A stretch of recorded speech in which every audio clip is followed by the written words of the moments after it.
Okay, so we're going to be looking at the dehydration of sucrose, which is basically just table sugar. Um, and what we're going to do that with is concentrated sulfuric acid. Now, concentrated sulfuric acid, uh, as we said, acts like a dehydrating agent, which means that it actually removes molecules of water from our reagent and forms new compounds. Okay, so it's a chemical reaction which actually removes molecules of water from our reactants. Okay, and forms a new product or new products. Um, Now, it differs to a drying agent, such as calcium chloride or something like that, which just mops up any excess water in our sample. So effectively, all it is doing is mopping up, soaking up any water so it can then be easily removed. It's not actually changing the chemistry of our reagents, whereas a dehydrating agent is a chemical reaction. Yeah, using a dehydrating agent is essentially a chemical reaction removing molecules of water. So what we're going to be doing is adding concentrated sulfuric acid to about 100 grams of sucrose in our beaker here, and we're going to hopefully see what happens.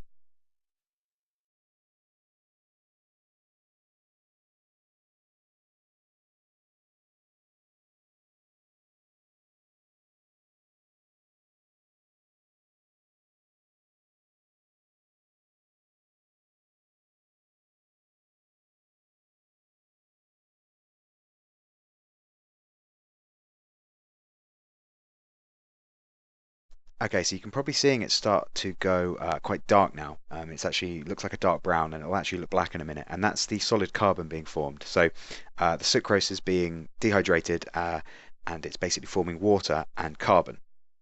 Now, the water, because this is quite an exothermic reaction, is very quickly, or if not yet, it will quickly turn into steam. So there's going to be a water sort of, it's going to be diluting almost the sulfuric acid to begin with, and then when it gets when it gets hot enough, it will then start evaporating the water, and you'll see that as steam. Now, it does take a bit of time, does take a couple of minutes, if not about a minute to actually kick off properly. But you can see there all that dark, dark, dark color, which is the carbon being formed. Okay, so I've skipped it ahead about 10-15 seconds just so we can see the more interesting part of this reaction.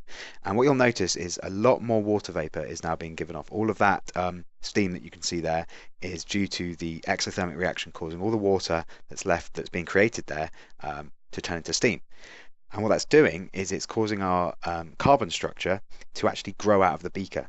As the water evaporates from within the solution, it's expanding, of course, and causing basically a honeycomb structure. It's kind of forming, holes within that, so it's kind of very, very hollow, and a lot of steam is being given off there. It's almost it's close to about 100 degrees actually. You could probably evaporate some water off this beaker, and you'll see it keep growing until it eventually runs out of the sucrose to dehydrate.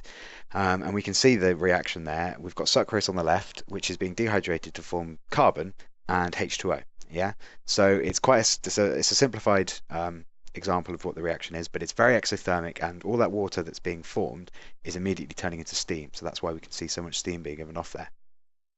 Okay, now we can have a little closer look actually at the structure, so you can see what I meant by honeycomb. And that's kind of the reason that it expanded, because all of this water that's turning into a gas is basically increasing the volume of this carbon by increasing the surface area of it. So if we zoom in a little bit and have a look at this, so you can really see there just how much this structure has expanded. All of those holes in there, all of that sort of honeycomb structure is just due to all of that water evaporating from within the solution. And it's basically making it grow out like that. Now, it's very, very solid actually. This beak is pretty much a casualty. It's very, very difficult to actually get this carbon out of these beakers now, because it looks quite brittle, but it is actually quite tough. But yeah, so that reaction was basically showing us the dehydration of sucrose using concentrated sulfuric acid.